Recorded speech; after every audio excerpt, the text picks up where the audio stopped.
Kira Jackson sat quietly in a Chicago courtroom, her modest blazer crisp, her notes neatly stacked.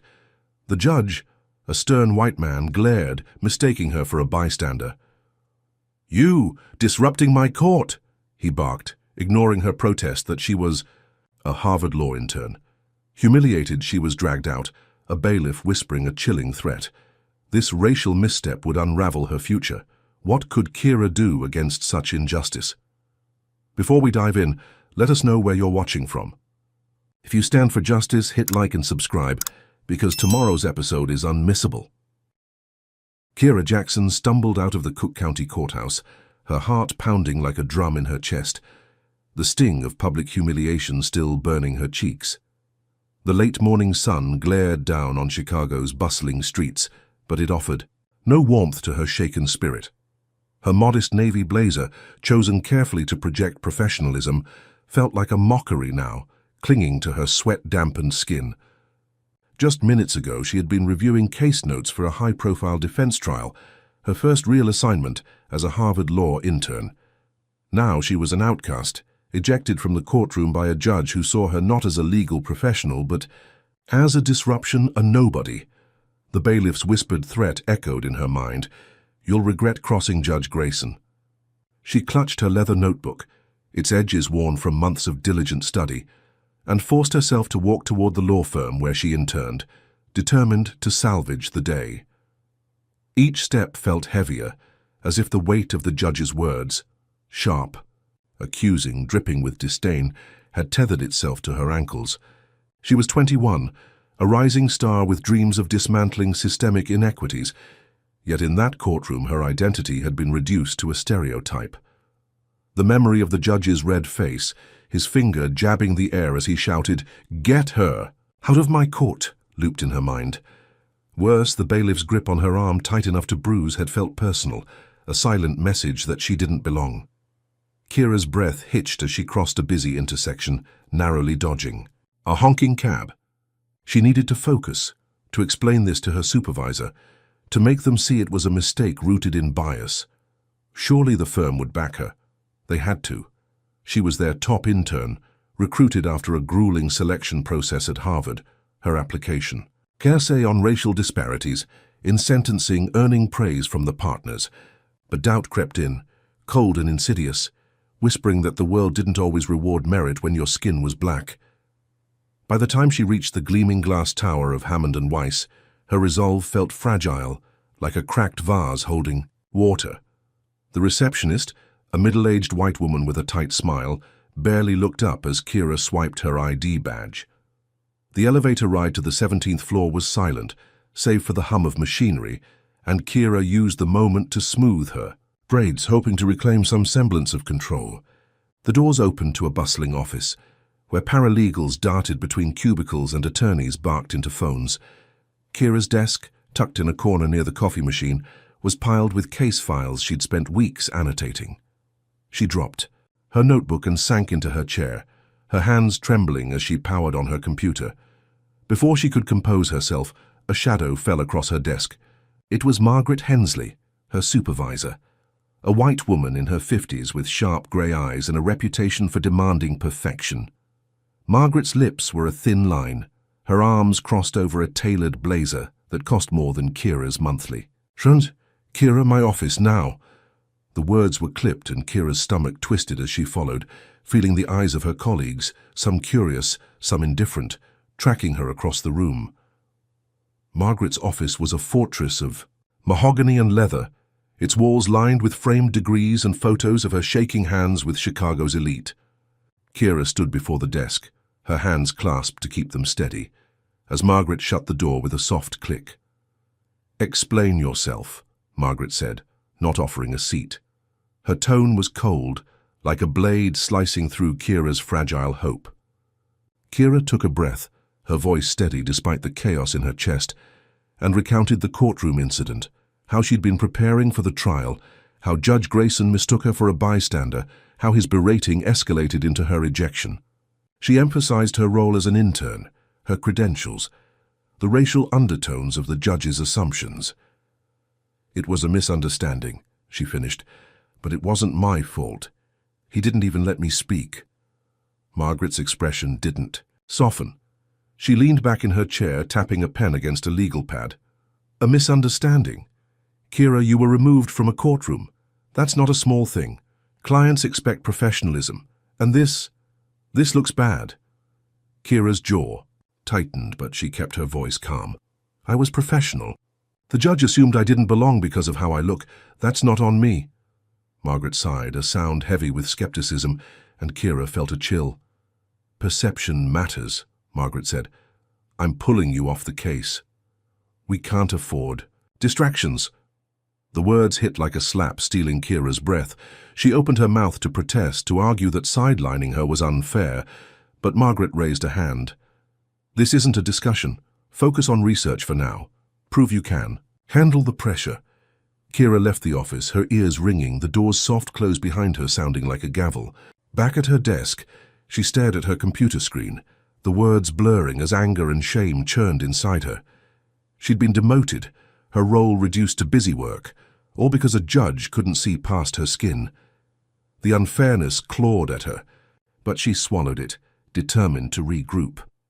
She opened her email, hoping to find support from her Harvard mentor, but her inbox was flooded with notifications. Her phone buzzed incessantly, and when she checked it, her heart sank.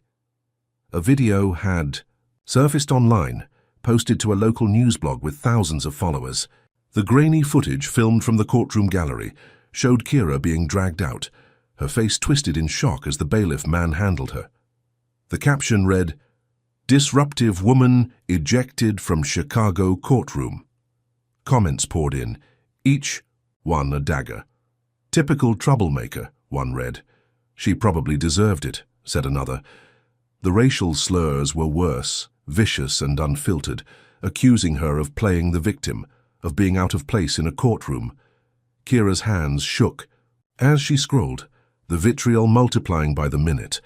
The video had been edited to cut her protests, making her look defiant, guilty. Her name was tagged, her LinkedIn profile linked, her identity exposed to a digital mob. She slammed her phone face down, her pulse racing. This wasn't just a misunderstanding anymore.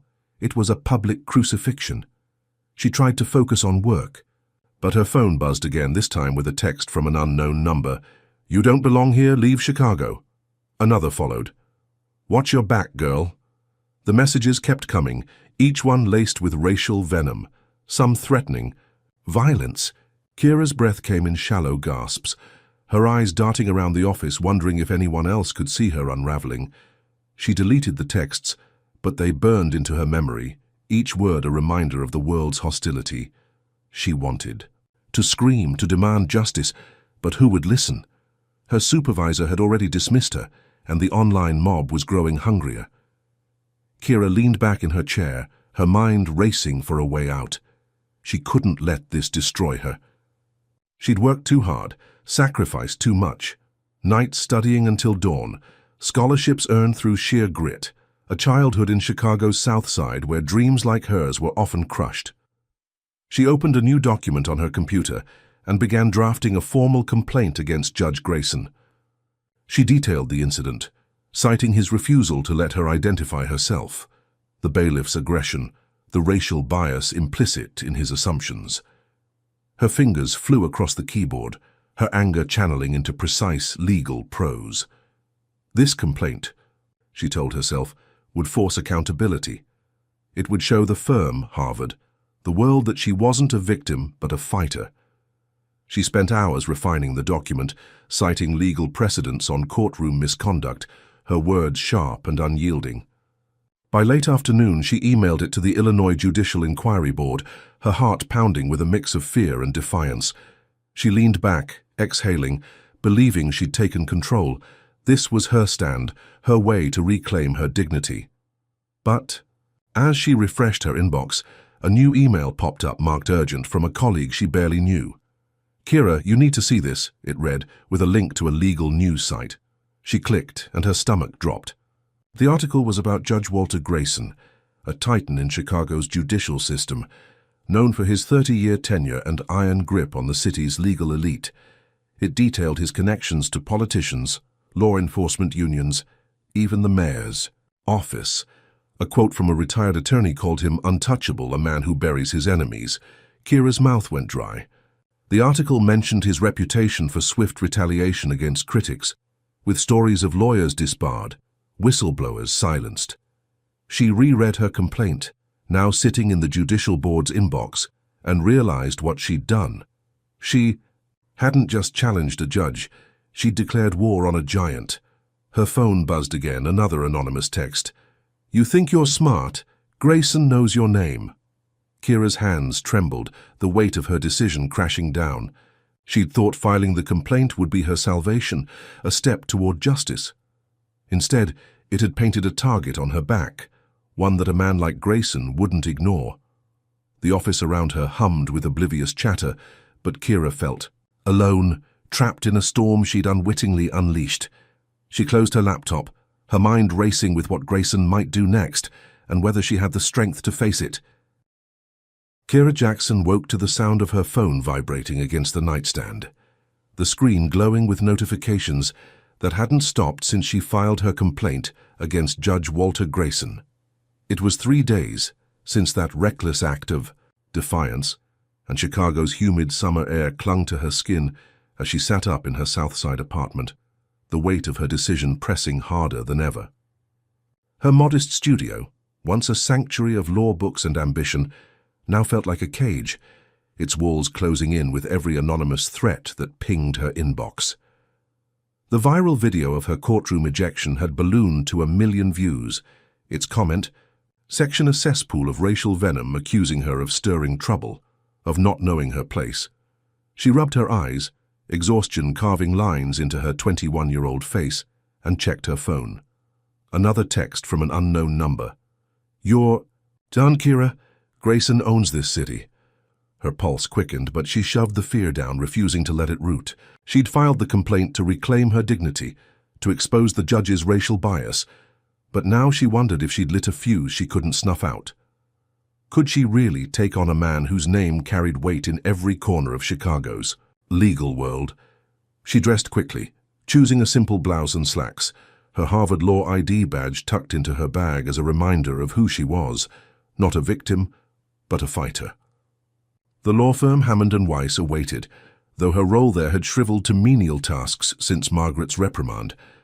As she stepped into the morning bustle, the city's skyscrapers loomed like silent judges, and Kira felt eyes on her, real or imagined. At a coffee shop near the firm, she overheard whispers from 2 baristas, their glances darting her way. "That's her from the video," one muttered. "Thinks she's above the law." Kira's cheeks burned, but she kept her head high, paying for her latte and leaving without a word. The world was turning against her, and she needed to act fast. At the office, she buried herself in research, digging into Grayson's judicial record for anything to bolster her complaint. Her desk, cluttered with case files, became a battleground where she waged war against despair.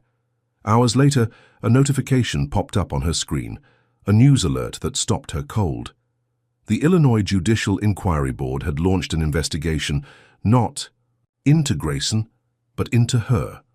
The article, splashed across a local outlet's homepage, claimed Kira had filed false and defamatory allegations to smear a respected judge. Her complaint, meant to expose truth, had been twisted into a weapon against her. Before she could process it, her phone rang, an unfamiliar number.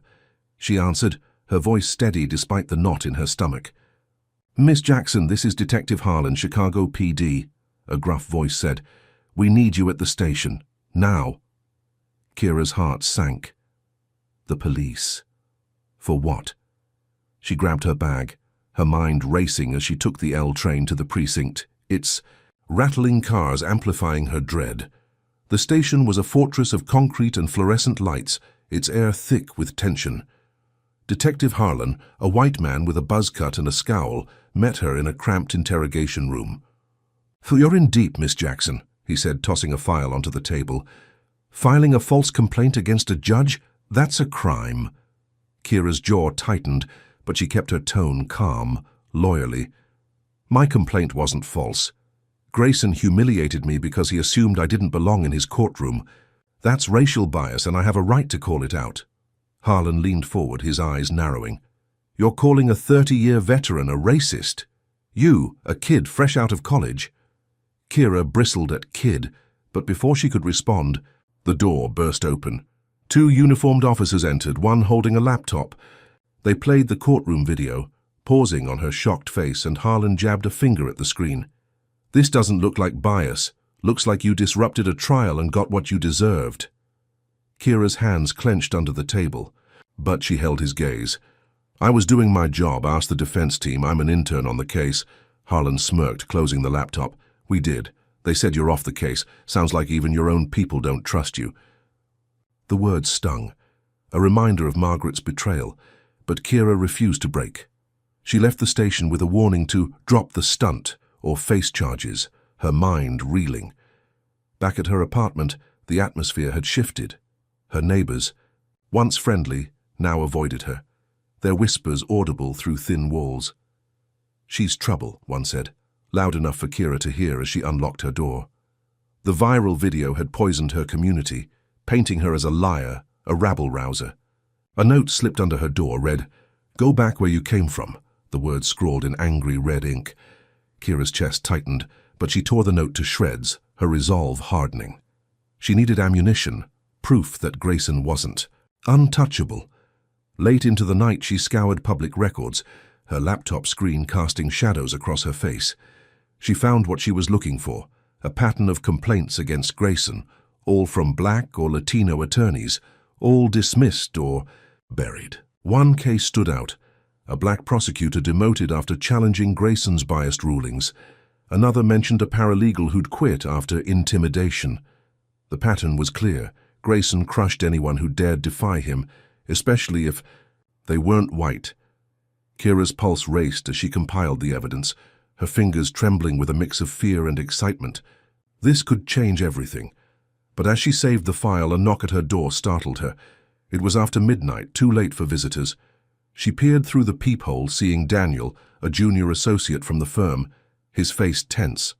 She opened the door, and he slipped inside, glancing over his shoulder. "Kira, you need to stop," he whispered, his voice urgent. "Grayson knows about your complaint. He's got friends everywhere, cops, judges, even at the firm. They're watching." "You?" Kira's stomach churned, but she stood firm. "I'm not backing down, Daniel. He's corrupt, and I can prove it." Daniel shook his head, his eyes wide. "You don't get it. He's not just a judge. He's a machine. You keep digging, and you'll lose everything."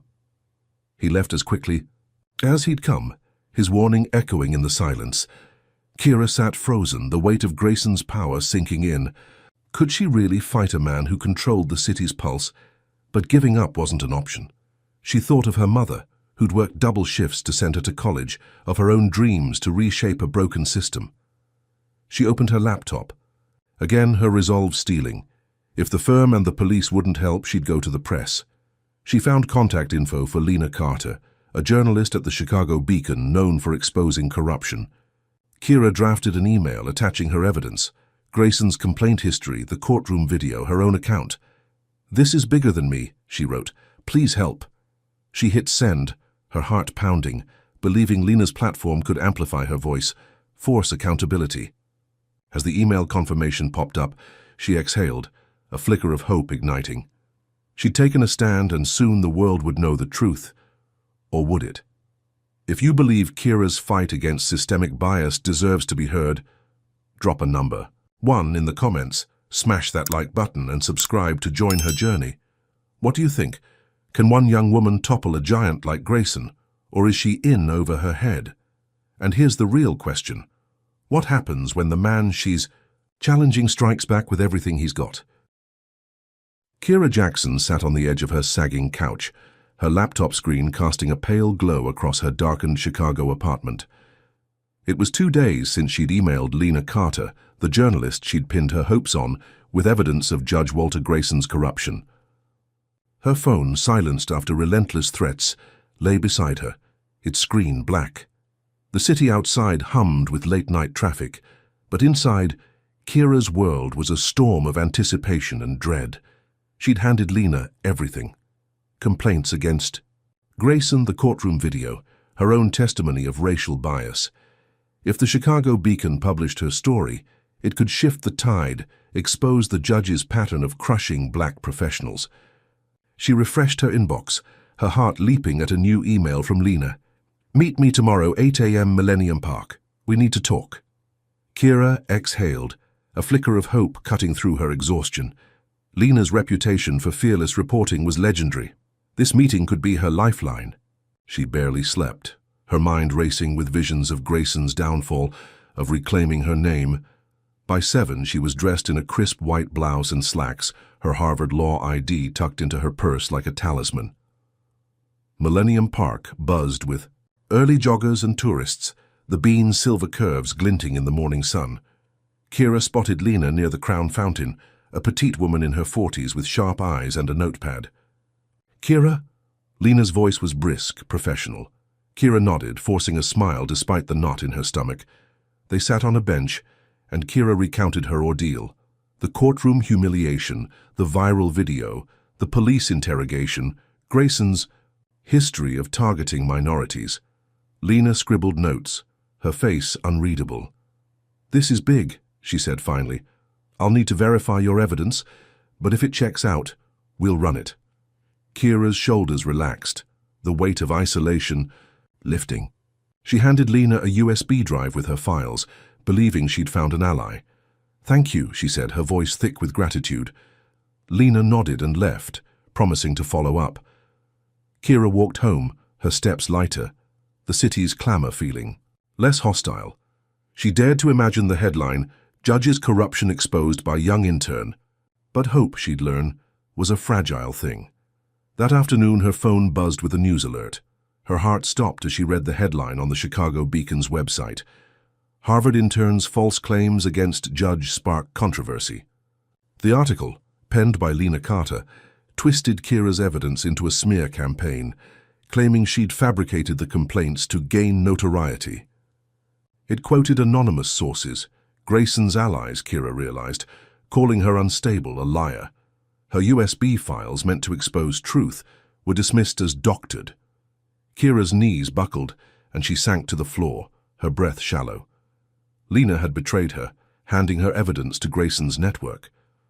The article linked to the viral video, now with 2 million views, its comments a torrent of racial slurs and calls for her arrest. Before she could process the betrayal, a pounding at her door shattered the silence. "Chicago PD, open up!" a voice bellowed. Kira scrambled to her feet, her pulse racing. She opened the door to find 4 officers, their faces hard, hands on holsters. The lead officer, a burly white man with a badge reading Sergeant Malone, shoved a warrant in her face. "Kira Jackson, you're under arrest for obstructing justice." Kira's mouth went dry. "What? This is a mistake." Malone smirked, cuffing her wrists with a roughness that made her wince. "Tell it to the judge, sweetheart." The word stung, laced with condescension, but Kira bit her tongue, knowing protest would only worsen things. At the precinct, a grey concrete maze, reeking of sweat and bleach, Kira was shoved into a holding cell. The officers' voices echoed through the bars, mocking her. "Harvard girl, huh?" one sneered. "Thought you were too good for us." Another laughed, tossing a racial slur that cut deeper than the cuffs. Kira sat on the cold bench, her mind reeling. The charges, Malone explained, stemmed from her false complaint and tampered evidence submitted to Lena. Grayson's hand was clear, his influence weaving through the police like a venomous thread. She demanded a lawyer, but Malone scoffed. "You'll get your chance, eventually." Hours dragged, the cell's fluorescent lights buzzing overhead, amplifying her isolation. Her bail hearing, held the next morning, was a farce. The prosecutor, a white man with Grayson's smirk, argued she was a flight risk, citing the Beacon article as proof of her deceptive character. The judge, not Grayson, but another stern white man, set bail at $100,000, an impossible sum for Kira, whose savings barely covered rent. She was remanded to county jail, her wrists cuffed again, her dreams of justice crumbling. In the jail's intake area, a public defender named Rosa Alvarez approached, her face kind but weary. Rosa, a Latina in her 30s, slipped Kira a folded note as they spoke. "Read this later," she whispered, her eyes darting to the guards. Kira nodded, tucking the note into her sleeve, her heart pounding with cautious hope. Alone in her cell, a 6x8 box of peeling paint and despair, Kira unfolded the note. In neat handwriting it read, "There's a whistleblower in Grayson's circle. Name's Marcus Tate. He knows the judge's secrets. Contact him through me. Be careful." Kira's breath caught. A whistleblower? This could be her way out. A chance to expose Grayson's corruption from the inside. She memorized the note, then tore it into tiny pieces, flushing them down the cell's rusted toilet. Rosa's warning to be careful echoed, but Kira's resolve hardened. She'd trusted Lena and been burned. She'd be smarter this time. The next day, during a brief meeting with Rosa, Kira whispered her plan. "I want to reach Marcus Tate. Can you get a message to him?" Rosa hesitated, her eyes scanning the room for listening guards, then nodded. "I'll try. But Kira, if this goes wrong, you're in deeper than you can imagine." Kira swallowed, her mind flashing to the officer's taunts, the viral video, Lena's betrayal. She was already in deep, her life unraveling because of one man's prejudice and power. Contacting Tate was a risk, but it was also her only shot. Rosa left, promising to pass the message, and Kira sat back in her cell, the concrete walls pressing in. She'd thought Lena was her salvation, only to be framed and locked away. Now, with Tate, she dared to hope again, believing his secrets could topple Grayson. But as the cell door clanged shut, a chill ran through her. What if Tate was another trap, another piece in Grayson's game? Kira Jackson paced her cramped jail cell, the concrete floor cold beneath her thin sneakers, her mind a battlefield of hope and fear. It had been 48 hours since she'd whispered to her public defender, Rosa Alvarez, to contact Marcus Tate, the supposed whistleblower in Judge Walter Grayson's circle. The note Rosa slipped her had promised salvation, a chance to expose the judge who'd orchestrated her arrest for obstructing justice after a journalist's betrayal. Chicago's county jail buzzed with distant shouts and clanging doors, but Kira's world narrowed to one thought: Tate could be her way out. She clung to that hope, her 21-year-old heart battered but unbroken, despite the racial slurs hurled by guards and the weight of a city turned against her. Rosa returned that evening, her face taut with urgency, slipping Kira a burner phone through the cell's food slot. "Tate will meet you tomorrow," Rosa whispered. "I got you a furlough for a medical exam. Don't blow this." Kira nodded, her pulse racing as she hid the phone under her mattress. The next morning, she was shuttled to a clinic, a guard escorting her but distracted by his radio. Kira slipped away, heart pounding, and met Tate in a deserted alley behind a West Side diner.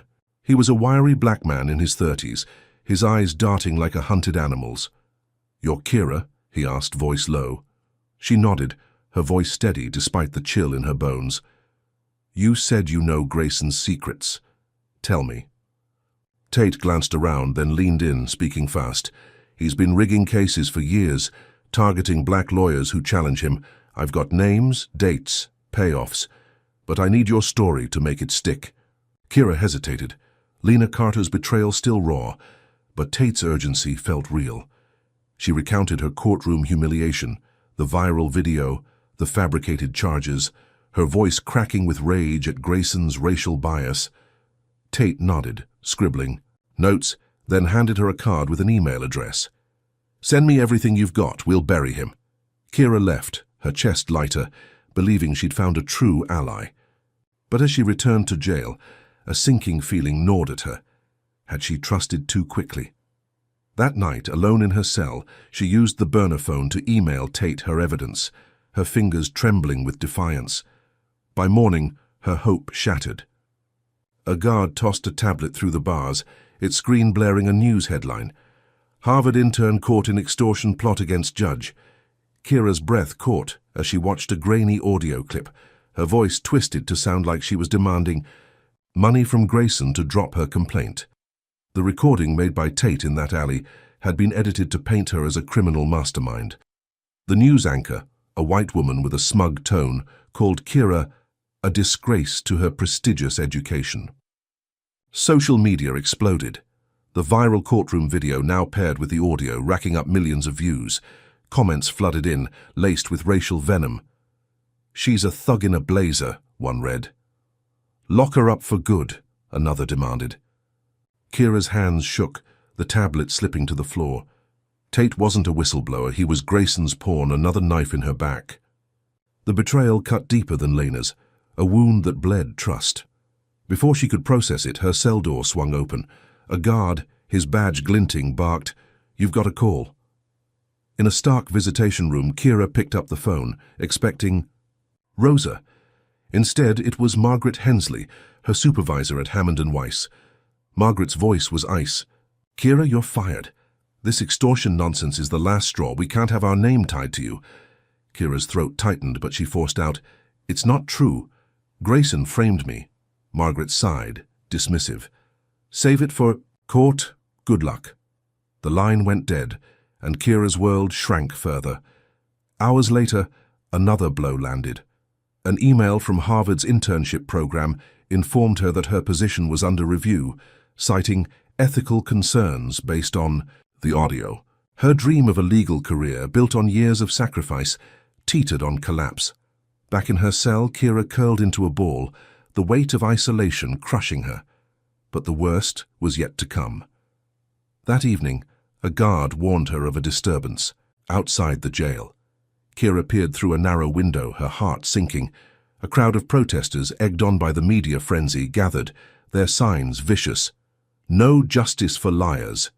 Some shouted racial slurs, their voices carrying through, the walls calling her names that echoed the anonymous texts she'd received.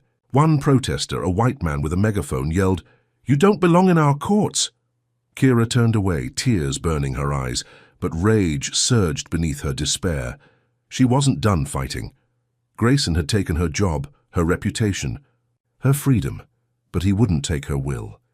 She thought of her mother's words, "They'll try to break you, but you're stronger than their hate." Using the burner phone, Kira accessed a dark web forum she'd learned about in a cybersecurity elective at Harvard. Her fingers flew, hacking into Grayson's personal email server, a risky move born of desperation. Hours later, she struck gold, a thread of messages between Grayson and a police chief, detailing plans to neutralize her with the fake audio. The emails were a smoking gun, proof of his corruption. Kira's pulse raced as she saved the files, her mind racing with possibilities. She could leak this to a national outlet, expose Grayson to the world. She spent the night drafting a plan, her cell's dim light her only companion, believing this evidence would end her nightmare. As dawn broke, she prepared to act, her heart pounding with a mix of fear and defiance. If you're outraged by Grayson's ruthless frame-up, drop a number 1 in the comments, hit that like button, and subscribe to see Kira fight back. Do you think one woman can outsmart a corrupt system, or is she doomed to be crushed? And here's the burning question. What happens when Kira's evidence leaks and the city turns on her like never before? Kira Jackson sat hunched over the burner phone in her dimly lit jail cell, the faint hum of Chicago's county lockup surrounding her like a suffocating fog. Her fingers, still trembling from the adrenaline of hacking Judge Walter Grayson's. Emails hovered over the send button. She'd spent the night compiling the evidence, incriminating messages proving Grayson's plot to frame her with fake extortion charges. The emails, a digital dagger, could pierce his untouchable facade. Her heart pounded. The memory of Marcus Tate's betrayal still raw, his staged recording turning her into a national pariah. She'd trusted once and paid dearly. This time, she'd be smarter. Kira chose a national outlet, the Washington Chronicle, known for tackling corruption. She drafted an anonymous email, attaching the email thread between Grayson and a police chief, her words precise. "This is proof of judicial misconduct. Expose him." She hit send, her breath catching as the message vanished into the digital ether. She hid the phone under her mattress, the cold concrete of her cell grounding her racing thoughts. This leak, she believed, would shift the narrative, clear her name and end Grayson's reign. By morning, a guard's radio crackled with news, and Kira's ears perked up. The Chronicle had published a bombshell. Chicago judge implicated in conspiracy against black intern. The story detailed Grayson's emails, quoting his orders to neutralize Kira, and included her side of the courtroom incident, framing her as a victim of racial bias. Kira's chest swelled with hope, her first real victory in weeks. She imagined the public rallying, demanding justice, her Harvard internship restored, her life reclaimed. But hope was a fleeting guest. By afternoon, the narrative twisted. Grayson's allies, a network of media pundits and legal insiders, flooded airwaves with counterattacks. A cable news anchor, his voice dripping with skepticism, called the emails a fabricated conspiracy by a desperate intern. Online bots amplified the spin. Hashtags like Kira Lies trending alongside the courtroom video, now at 3 million views. Commenters, emboldened by anonymity, spewed racial vitriol, accusing her of forging evidence to play the race card. Kira, listening through a contraband radio smuggled by another inmate, felt her stomach churn. Her evidence, meant to liberate her, had been weaponized against her. The backlash didn't stop at words. That evening, released on a technicality after Rosa's legal maneuvering, Kira returned to her Southside apartment, her key trembling in the lock. The door swung open and she froze. Her home, once a haven of law books and dreams, was a war zone. Windows shattered, furniture overturned, walls defaced with spray-painted racial slurs, words so vile they burned her eyes. "Go home, liar," one scrawled message read, the red paint dripping like blood. Glass crunched under her sneakers as she stepped inside, her breath shallow. A note, pinned to the wall with a knife, warned, "Leave Chicago or die." Kira's knees buckled, and she sank to the floor, the weight of the mob's hatred crushing her. She thought of her mother, who'd called that morning, her voice breaking over the phone. "Kira, come home to Atlanta. This city's killing you." Her brother, normally stoic, had added, "We can't lose you." But Kira couldn't run. Fleeing meant letting Grayson win, letting the system that chewed up black lives spit her out. She stood, her jaw set, and began cleaning, each sweep of the broom fueling her resolve. She wouldn't let them break her. Her mother's words echoed, "You're stronger than their hate." Kira knew she needed allies, people who'd amplify her truth. She reached out to a local activist group, Justice Now, led by a fiery organizer, named Amara Cole. Amara, a black woman in her 30s with a megaphone and a mission, had seen the Chronicle story and believed Kira. They met in a community center, its walls plastered with protest flyers. "Grayson's a monster," Amara said, her eyes blazing. "We'll rally for you." Kira, her voice steady despite the ache in her chest, shared her story. The courtroom ejection, the frame-ups, the mob. Amara nodded, her fist clenched. "We'll hit the streets, demand accountability." Kira felt a spark of hope, the first since the leak.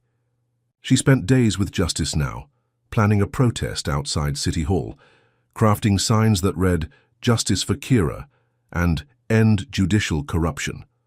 Word spread, and by the protest day, hundreds gathered, their chants shaking the humid Chicago air. Kira stood at the front, her braids pulled back, her voice raw but strong as she spoke into a megaphone.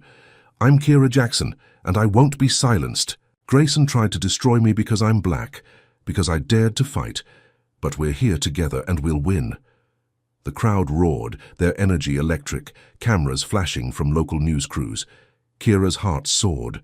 This was her moment, her truth breaking through. For a fleeting second, she believed she'd turned the tide, that the city would listen. But Grayson's shadow loomed.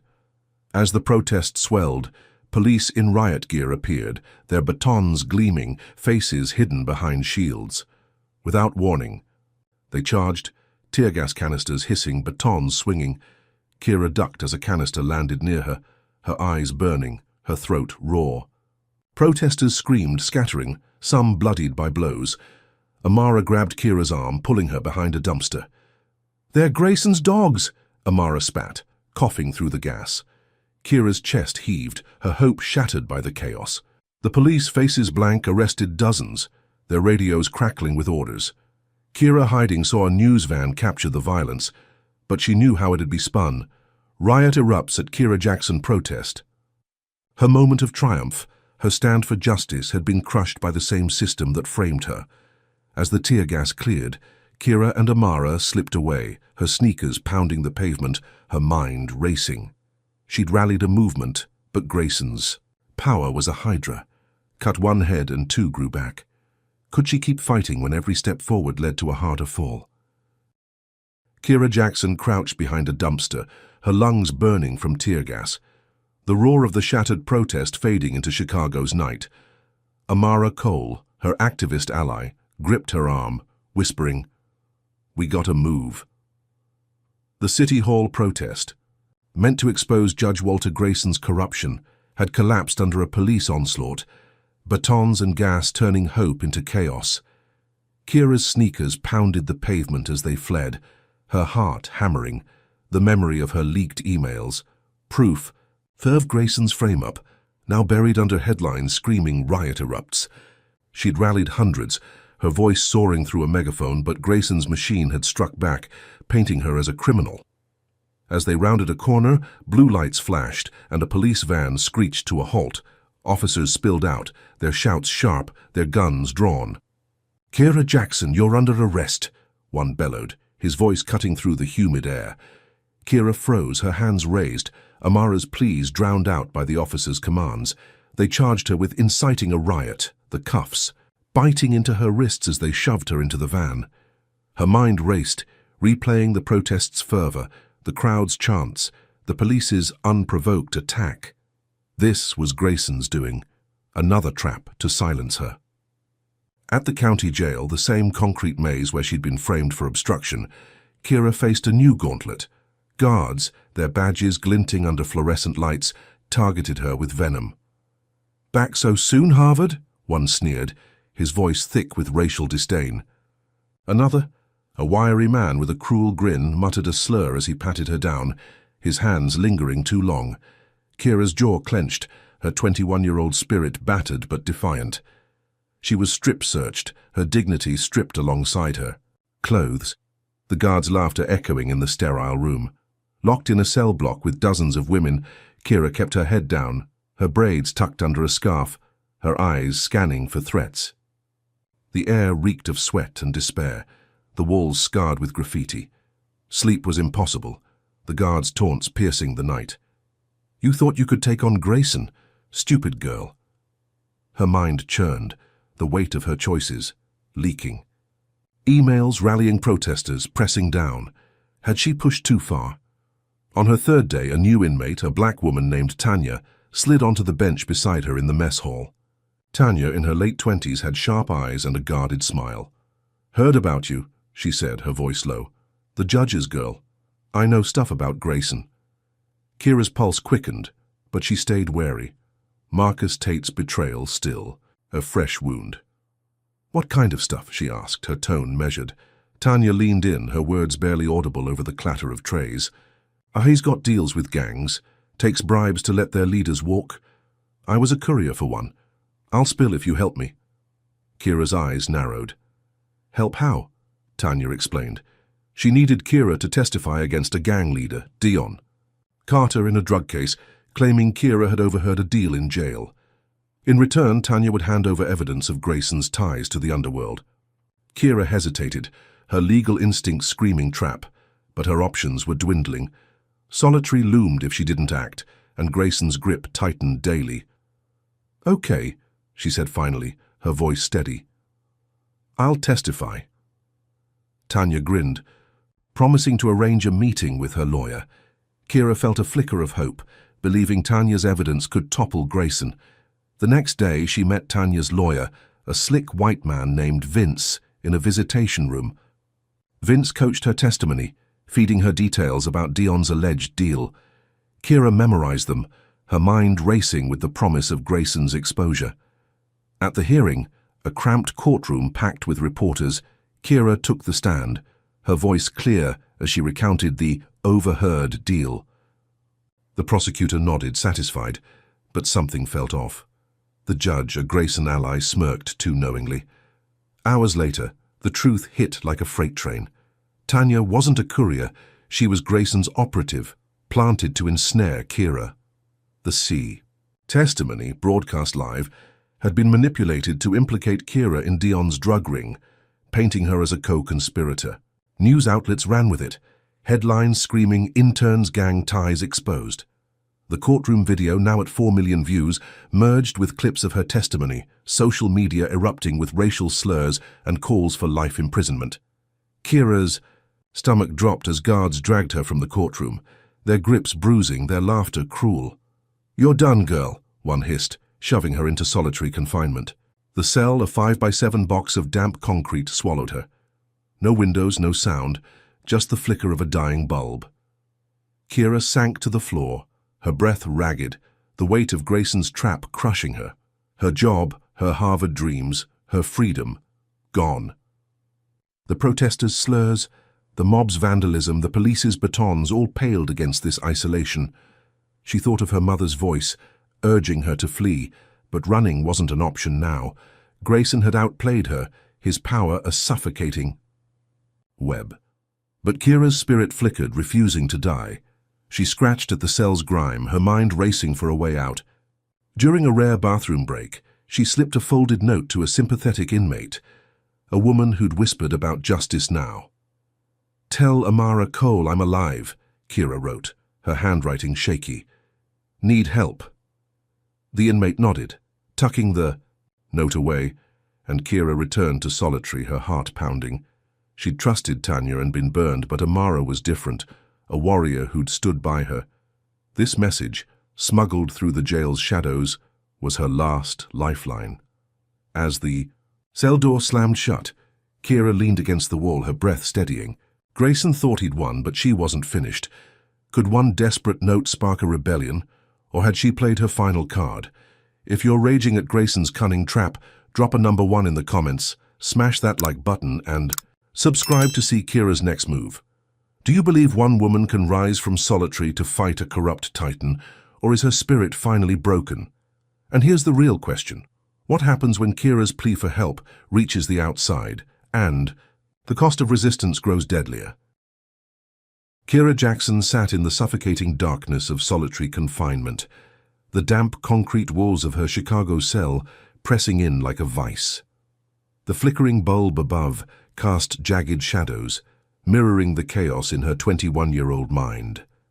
Days had blurred since she'd smuggled a desperate note to Amara Cole, her activist ally, begging for help against Judge Walter Grayson's relentless campaign. Framed for a drug ring after a rigged testimony, Kira's world had shrunk to this 5x7 box, her Harvard dreams and freedom obliterated by Grayson's racial vendetta.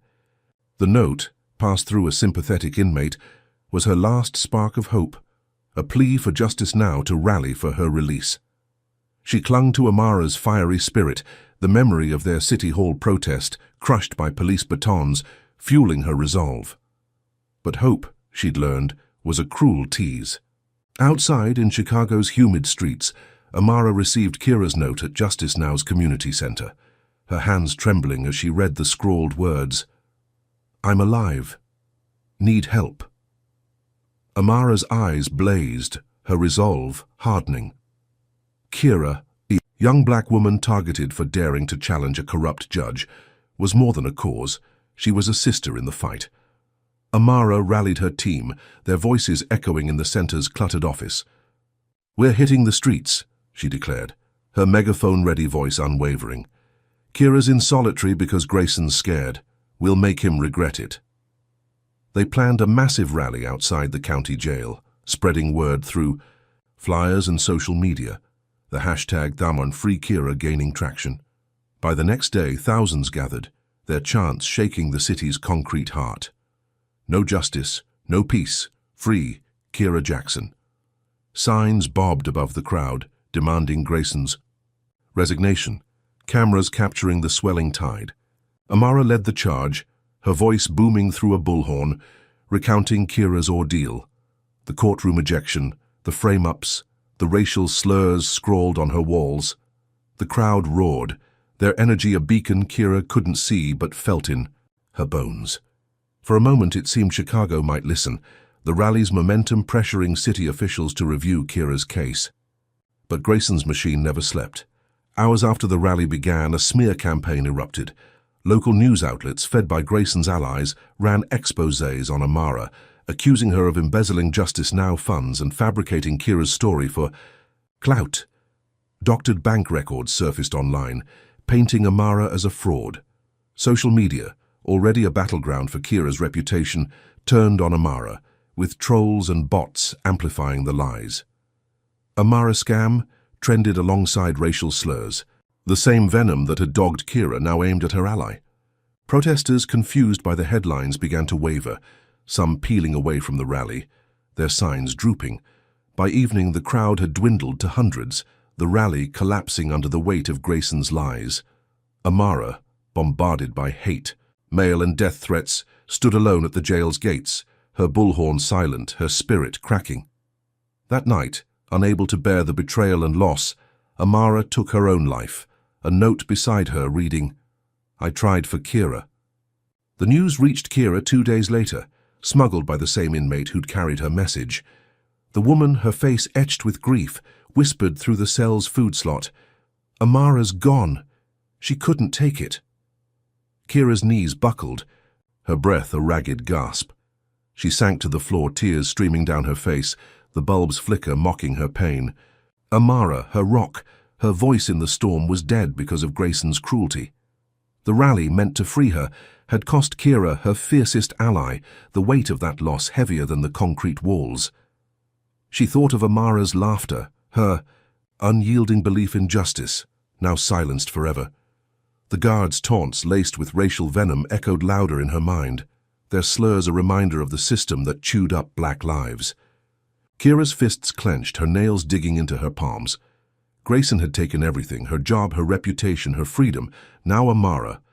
But he wouldn't take her fight. She wiped her tears, her jaw set, and began pacing, her mind racing, for a new plan. Solitary was meant to break her, but it sharpened her resolve. During a rare shower break, Kira overheard a guard mention a federal probe into Chicago's courts, sparked by unrelated corruption cases. A name stuck: Agent Carla. Gnushin, a federal investigator with the Justice Department, known for tackling dirty judges. Kira's pulse quickened. Nguyen could be her last shot, someone outside Grayson's reach, but contacting her from Solitary was near impossible. Kira bribed the sympathetic inmate with her meal rations, begging her to smuggle a message to Rosa Alvarez, her public defender. "Tell Rosa to get Nguyen. I've got proof Grayson framed me," Kira whispered, her voice fierce. The inmate nodded, slipping away, and Kira returned to her cell, the door's clang reverberating in her chest. She'd trusted before, Lena, Marcus, Tanya, and been burned each time, but Nguyen was different, a federal outsider with no ties to Chicago's elite. Kira replayed the hacked emails in her mind, their damning words her only weapon. She'd sent them to the Chronicle only to be called a liar. Now she'd hand them to someone who could act. As the bulb flickered out, plunging her into darkness, Kira sat against the wall, her breath steadying. Amara's death was a wound that would never heal, but it fueled her defiance. She'd contact Nguyen, expose Grayson's schemes, and honor Amara's sacrifice. But as silence enveloped her, a chill crept in. What if Grayson's reach extended to the feds, ready to crush her last stand? Kira Jackson's solitary cell felt like a tomb, its concrete walls leaching hope from her 21-year-old bones. The news of Amara Cole's suicide, a casualty of Judge Walter Grayson's smear campaign, had carved a hollow in Kira's chest, but she refused to break. Her smuggled message to her public defender, Rosa Alvarez, had reached federal investigator Carla Nguyen, a Justice Department agent probing Chicago's courts. Days later, Rosa slipped through a visitation slot with news. Nguyen wanted to meet. Kira's pulse quickened, the flicker of a plan igniting in the darkness. Nguyen, a Vietnamese-American woman in her 40s with a reputation for dismantling corrupt officials, arrived at the jail, her sharp eyes scanning Kira through the glass.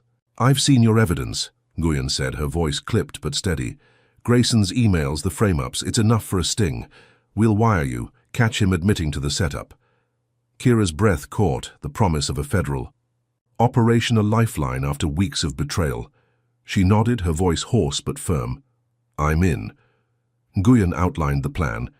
Kira would confront Grayson under surveillance, baiting him to confess.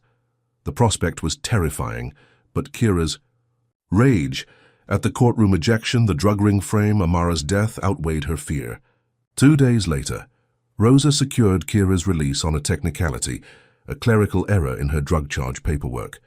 Kira stepped into Chicago's humid air, her jail-issued clothes clinging to her skin, her braids loose from weeks of neglect. She was free, but the city felt like a minefield, Grayson's influence lurking in every shadow. Nguyen met her in a safe house, a nondescript apartment in Rogers Park, wiring her with a hidden mic. Get him to talk, Nguyen instructed, handing Kira a burner phone. We'll be listening.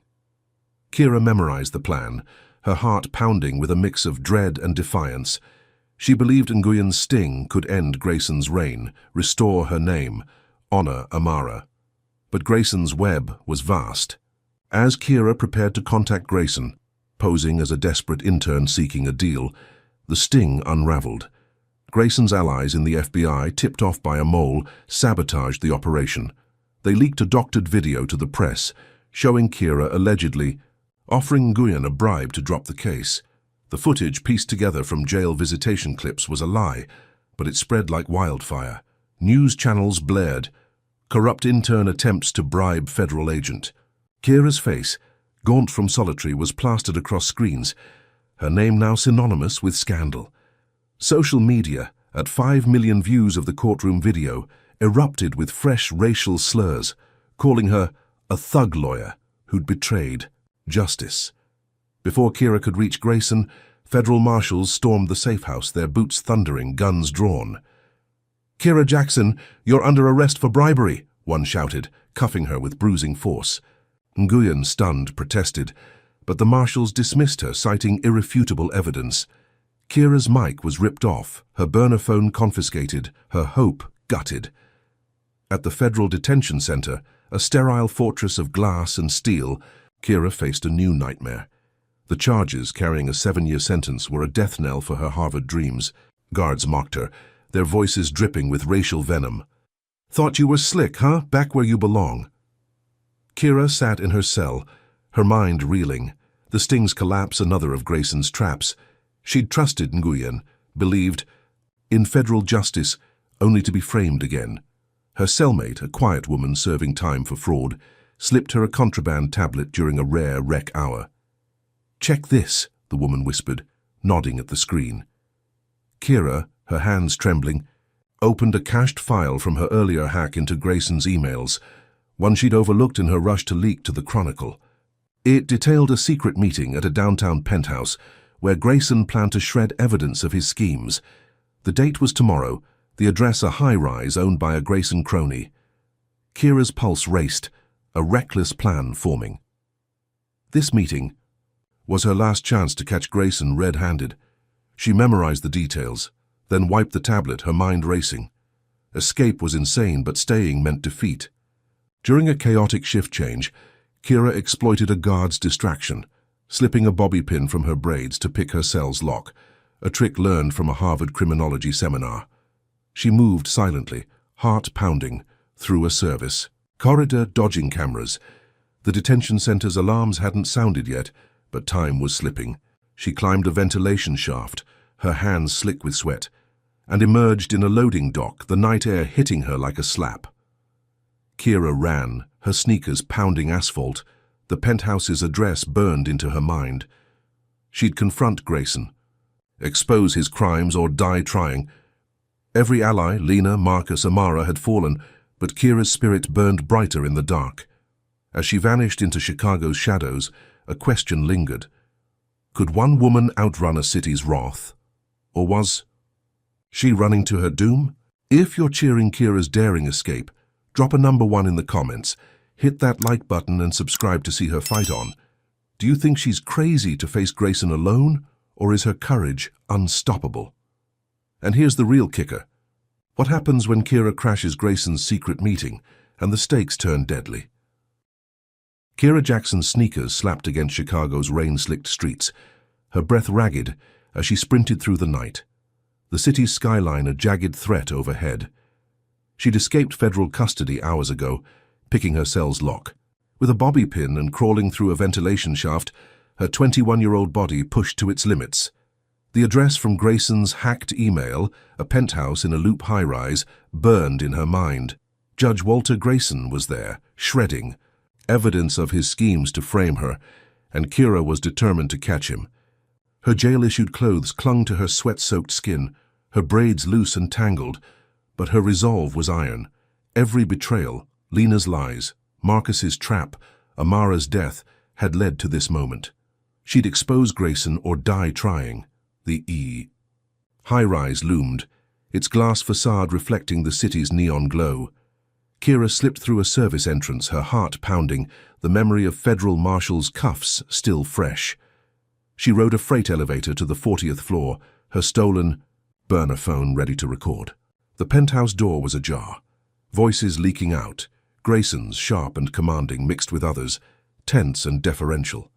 Kira crept closer, her phone's camera rolling, capturing Grayson at a mahogany table, papers shredding in a machine.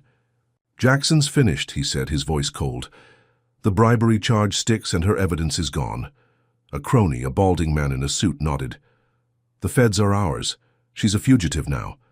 Kira's blood boiled, her finger trembling as she hit the livestream button, broadcasting to a public account she'd set up in jail. Thousands tuned in instantly, the view count soaring as Grayson's confession unfolded. "She thought she could challenge me," he sneered. "A black intern, I crushed her kind before." The racial venom in his words, raw and unfiltered, was the proof Kira needed. Her livestream comments exploded, viewers typing "justice for Kira," but victory was fleeting. A security guard, alerted by a buzzing phone, spotted her shadow. "Intruder," he shouted, lunging. Kira bolted, the phone still streaming, as Grayson's team, 3 burly men in black, gave chase. The penthouse became a maze of marble and glass, Kira dodging furniture, her breath burning. A guard tackled her, his fists slamming her ribs, pain exploding in her side. She kicked free, scrambling through a fire exit, the phone slipping but still recording. Sirens wailed below, drawn by the livestream's viral spread. Kira stumbled down 40 flights, her vision blurring, blood seeping from a gash on her arm, where a guard's knife had grazed her. She hit the street, the livestream cutting off as her phone's battery died, but not before millions saw Grayson's face, his words damning. Kira ran, her injured body screaming, Chicago's alleys her only refuge. She ducked into an abandoned warehouse in Pilsen, its rusted beams and broken windows a stark contrast to the penthouse's opulence. Her ribs ached, her arm bled, but she tore a strip from her shirt, binding the wound, her mind racing. The livestream had worked. Grayson's confession was public, but within hours his allies struck back. News outlets, fed by his cronies, claimed the video was doctored, a deep fake by a fugitive intern. Social media, now at 6 million. Views of the courtroom clip split. Some hailed Kira as a hero, others called her a liar, racial slurs flooding comment sections. Kira, huddled in the warehouse's shadows, used a scavenged charger to check her burner phone's cached news. The dismissal of her evidence was another gut punch, Grayson's power bending reality itself. She thought of Amara, her ally lost to this fight, and her mother's pleas to flee. Running seemed sane, but surrender wasn't in her blood. As dawn broke, a familiar voice startled her. "Kira." It was Daniel, the junior associate from Hammond and Weiss, who'd warned her about Grayson weeks ago. He stood in the warehouse doorway, his face pale, a backpack slung over his shoulder. "I saw the live stream," he said, his voice low. "You're not safe here. I can smuggle you out. Get you to Milwaukee, maybe further." Kira's eyes narrowed, trust a luxury she couldn't afford after so many betrayals. Daniel had been kind once, but kindness could mask a trap. "Why help me now?" she asked, her voice sharp. Daniel sighed, glancing at the street. "I know what Grayson did to you. I'm done being complicit." He offered a car key, a burner phone, a wad of cash. Kira hesitated, her ribs throbbing, her arms stinging. Milwaukee meant a fresh start, a chance to vanish, but it also meant abandoning her fight. She thought of the courtroom where this began, Grayson's sneer, the bailiff's threat, all rooted in her blackness, her ambition. Running felt like letting them win, but staying meant certain capture or worse. She took the key, her fingers brushing Daniel's, and nodded. "Okay, let's go." Her voice was steady, but doubt gnawed at her. Daniel's eyes held no malice, but neither had Marcus's at first. As they slipped toward his car, Kira's mind churned. She'd live-streamed Grayson's truth, but the world called it a lie. Could she trust Daniel, or was she walking into another of Grayson's snares? Kira Jackson's heart thudded as she followed Daniel through Chicago's pre-dawn shadows, the car key he'd given her cold in her palm. The abandoned Pilsen warehouse, her refuge after live-streaming Judge Walter Grayson's confession, felt like a trap closing in. Daniel, the junior associate from Hammond and Weiss, had promised to smuggle her to Milwaukee, away from Grayson's reach.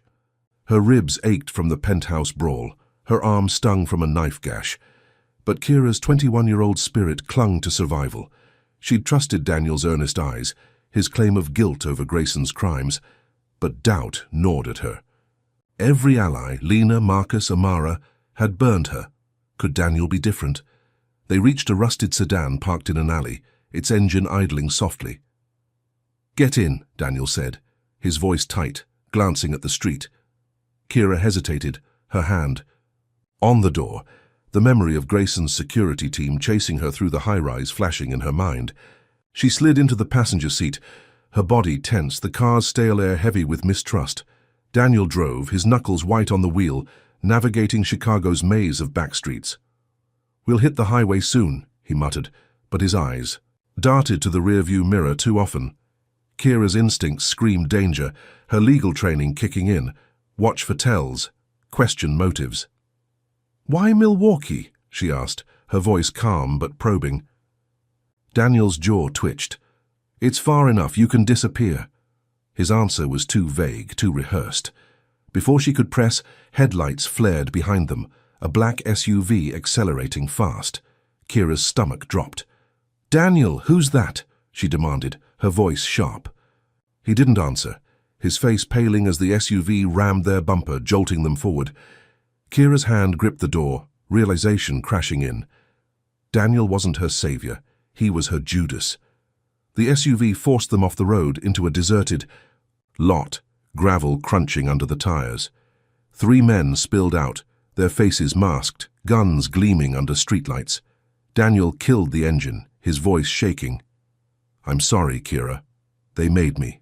Kira's blood ran cold, but she kept her face stone, her mind racing.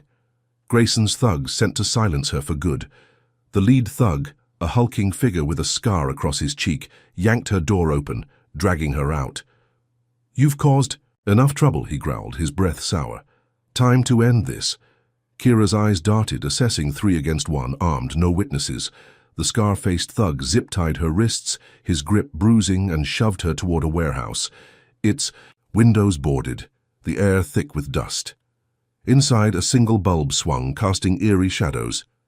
The thug's plan was clear. They'd kill her, stage it as a suicide, pin it on her mental instability from the viral courtroom video, now at 7 million views. A rope hung from a beam, a chilling prop for their lie. Kira's heart pounded, but her Harvard-honed mind refused to panic. She needed chaos, a crack in their unity. The scar-faced thug, clearly the leader, barked orders, but the youngest, a twitchy man with nervous eyes, seemed uneasy, his gun trembling. Kira seized the opening, her voice low, calculated. "You're just Grayson's pawn," she said to the young thug, locking eyes. "He'll toss you out when this is done. Ever wonder why he trusts you least?" The thug's face twitched, doubt flickering. The leader snapped, "Shut her up!" But Kira pressed, her words sharp. "I saw his emails. He's got names. Yours included. You're expendable." The young thug's gun wavered, his voice cracking. "She's lying, right?" The leader lunged at him, shouting, "Don't listen." Chaos erupted as the young thug shoved back, their argument escalating to blows. Kira ducked, her bound hands fumbling for a rusted pipe on the floor. The third thug, distracted, didn't see her swing. The pipe connected with his knee, dropping. Him with a scream. Kira bolted, her wrists still tied, adrenaline numbing her pain. She reached the sedan, Daniel's keys still in the ignition, and floored it, tires screeching as the leader fired shots, one grazing the windshield. Kira swerved, her breath ragged, the zip ties cutting into her skin. She drove blindly, Chicago's streets a blur, until she reached a safe house in Englewood, a rundown duplex run by underground activists she'd heard about in jail. The leader, a black woman named Nia, took her in, cutting the ties and bandaging her arm. "You're a ghost now," Nia said, her voice firm. "Grayson's got eyes everywhere."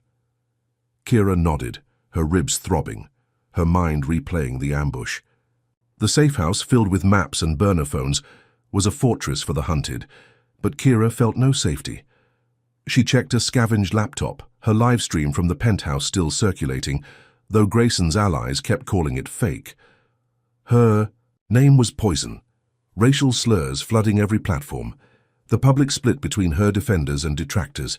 She'd escaped death, but Grayson's reach was endless. Hours later, Nia burst in, her face grim. "They found us. SWAT's coming." Kira's heart sank, the laptop showing news of a fugitive manhunt with her face plastered across channels. Grayson's network had tracked her, their resources vast, their vengeance swift. Sirens wailed in the distance, the safe house's walls trembling with the weight of what was coming. Kira gripped Nia's arm, her voice steady despite the fear.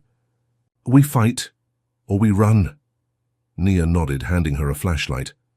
"There's a tunnel. Move." Kira's mind raced, the ambush's terror fresh, Grayson's thugs' faces burned into her memory. She'd outsmarted them once, but a SWAT team was another beast. Could she slip through Grayson's net again, or was this the end of her rebellion? Kira Jackson's hands trembled as she gripped the flashlight, its beam cutting through the dim Englewood safe house where she'd sought refuge. Sirens screamed closer, signaling the SWAT team sent by Judge Walter Grayson's network to crush her once and for all. Nia, the underground activist leader, barked orders to a dozen others, their faces grim but resolute. The duplex, a haven for Chicago's hunted, was now a battlefield, its walls lined with maps and crates of supplies. Kira's ribs ached from the earlier ambush, her arm throbbing where a thug's knife had sliced her, but her 21-year-old spirit burned with defiance. Grayson had framed her for terrorism, bribery, drugs, and riots, each lie rooted in her blackness, her ambition. She'd escaped his thugs hours ago, outsmarting their staged suicide, but this SWAT raid was his final blow. Nia shoved a crowbar into Kira's hands. "Barricade the doors. We hold them off." Kira nodded, her jaw set, and joined the activists piling furniture against entrances, their movements frantic but precise. They rigged tripwires with cans, scattered glass shards on the floor, and doused rags with kerosene for makeshift Molotovs. The safe house became a fortress, its air thick with sweat and fear. Kira, her legal mind racing, grabbed a burner phone from Nia's stash and hit record, live streaming to the same account that had broadcast Grayson's penthouse confession. "This is Kira Jackson," she said, her voice steady, the phone's lens capturing the chaos. "Grayson's SWAT team is here to kill us because I exposed his corruption. We're fighting for truth. Don't let them erase us." She uploaded the stream, thousands tuning in instantly, the view count climbing as sirens wailed outside. The first SWAT breach came at dawn, flashbangs exploding, smoke choking the air. Kira ducked behind a couch, her crowbar raised, as armored figures stormed through the front door. Nia hurled a Molotov, flames erupting, forcing the team back. Gunfire cracked, bullets splintering wood, one grazing Kira's shoulder, blood seeping through her shirt. She gritted her teeth, swinging the crowbar at a SWAT officer's knee, dropping him with a howl. The activists fought with desperate fury, using pipes, chairs, anything to hold the line. Kira kept the phone streaming, her voice raw. "They're murdering us for speaking out. Grayson's behind this." Millions watched, the live stream hitting 10 million views, hashtags like #Kira Lives trending. Comments flooded in, some calling her a hero, others spewing racial slurs, echoing the 8 million views of her courtroom video. The public's outrage grew, protests erupting outside City Hall, voices demanding Grayson's arrest. News anchors, pressured by the livestream's virality, questioned his ties to the raid, and for a fleeting moment Kira believed she'd won. Chicago was waking up, her truth breaking through. But Grayson's machine was relentless. As the safe house battle raged, a deep fake video surfaced, spread by Grayson's media allies. It showed Kira, her face eerily lifelike, confessing to terrorism, claiming she'd orchestrated the protest riots and penthouse break-in. The deepfake, aired on every major network, reignited hate, drowning out her livestream. Social media turned vicious, slurs and death threats multiplying, the public's brief support fracturing. "She's a terrorist," one anchor declared. The deepfake looping behind him. Kira, coughing through smoke, saw the deepfake on a cracked TV in the safe house, her heart sinking. Her truth, so close to victory, was buried under another lie. The safe house was losing ground, flames licking the walls as SWAT breached the back entrance. Nia, bloodied but unbowed, grabbed Kira. "Tunnel now," she shouted, pointing to a trapdoor under a rug. Kira hesitated, her eyes on the activists still fighting, their silhouettes dancing in the firelight. She couldn't abandon them, but Nia shoved her toward the trapdoor. "You're the voice. Go." Kira dropped the crowbar, grabbing a USB. Drive with Grayson's hacked emails, her last piece of evidence. She stuffed it into her pocket, whispering, "I'm sorry," and dove into the tunnel, the trapdoor slamming shut above. The passage was narrow, damp, reeking of mold, but Kira crawled, her shoulder bleeding, her ribs screaming. Gunfire echoed above, the safe house's walls groaning as flames consumed it. She emerged in an alley, the duplex a blazing inferno behind her, sirens and shouts fading as she ran. Her livestream had cut off, but its impact lingered. The public's fleeting demand for Grayson's arrest her only solace. Kira stumbled through Chicago's underbelly, her body battered, her mind racing. The USB drive held proof of Grayson's network, names, dates, payoffs, but the deepfake had turned her into a terrorist in the public's eyes. She ditched the burner phone, knowing it could be tracked, and kept moving, her sneakers pounding wet pavement. Hours later, she collapsed in a vacant lot, her breath ragged, the city's skyline a mocking reminder of Grayson's power. She'd left the evidence in the tunnel, tucked in a crevice, hoping someone would find it.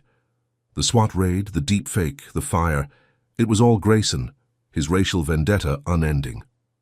A newsstand's TV blared her face, now labeled America's Most Wanted, a $50,000 bounty on her head.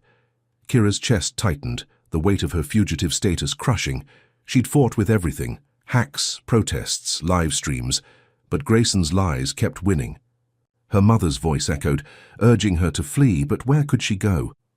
The safe house was ash, her allies scattered or dead, her name poison. Kira stood, her shoulder wound seeping, her resolve flickering but alive. She was a ghost now, hunted. But she'd leave Grayson's empire bleeding. As she vanished into the dawn, a question lingered. Could a fugitive spark a revolution, or was her fight finally over?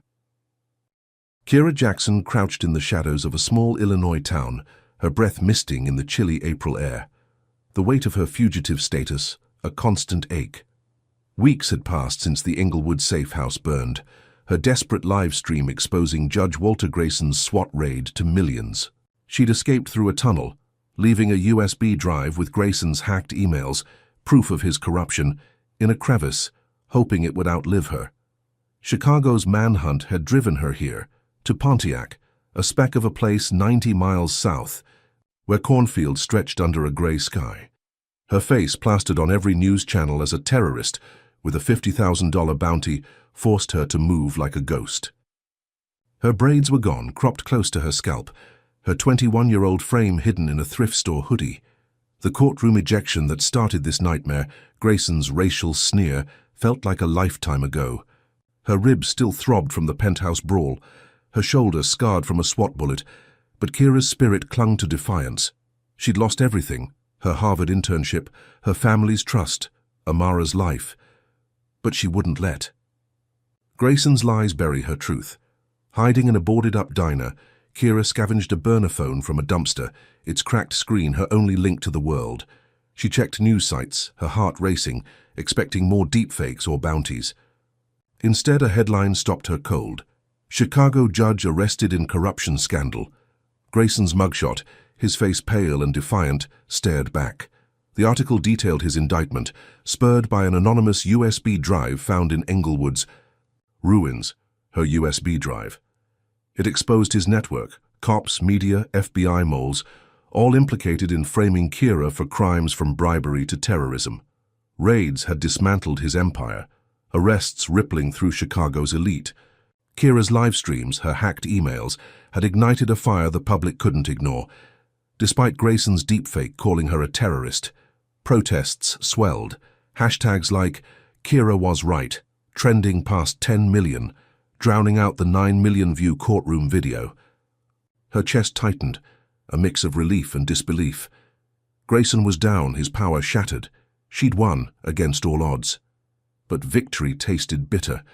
The article mentioned her as a fugitive, her name still tied to unresolved charges. Kira knew clearing it was her only path back to life. She thought of her mother in Atlanta, her voice cracking over their last call, begging her to come home. Pontiac's quiet offered cover, but staying hidden meant surrendering her future. She needed a lawyer, someone outside Grayson's old reach. Using the burner, Kira contacted Eleanor Voss, a civil rights attorney in Springfield, known for taking on impossible cases. She sent an encrypted message detailing her ordeal, the courtroom, the frame-ups, the safe house, and the USB's role in Grayson's fall. "I'm innocent," she wrote. "Help me prove it." Voss replied within hours, agreeing to meet at a Pontiac motel, her tone cautious but intrigued. Kira arrived at dusk, her hoodie low, the motel's neon sign buzzing. Voss, a white woman in her 50s with steel-grey hair, waited in a corner room, her briefcase open. "You're Kira Jackson," Voss said, her eyes sharp but kind. "The whole country's talking about you."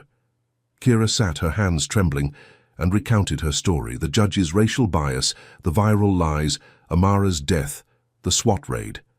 Voss listened, jotting notes, her face unreadable. When Kira finished, Voss leaned back, her voice low. "Tayu brought down Grayson. That's no small thing, but there's something you need to know." Kira's pulse quickened, sensing a shift. Voss slid a folder across the table, its contents a single page, typed in stark black ink. "Read it," she said. Kira's hands shook as she scanned the words, her breath catching. The document, an internal memo, revealed a chilling truth. Her entire ordeal was a test, orchestrated by a secret cabal of elites, Grayson among them. They'd targeted Kira, a brilliant black intern, to break her spirit, to see if she'd crumble, or bend to their will. The courtroom ejection, the frame-ups, the deepfake, all were moves in their twisted game designed to crush her or mold her into one of them. Kira's vision blurred, rage and betrayal surging. This was planned?" she whispered, her voice raw. Voss nodded, her expression grim. "They call themselves the Order. They control systems, courts, media, governments. Grayson was their enforcer in Chicago. They let him fall because your evidence forced their hand, but they're not done with you." Kira's mind reeled, the memo's words searing. "Subject KJ shows resilience. Offer assimilation or elimination."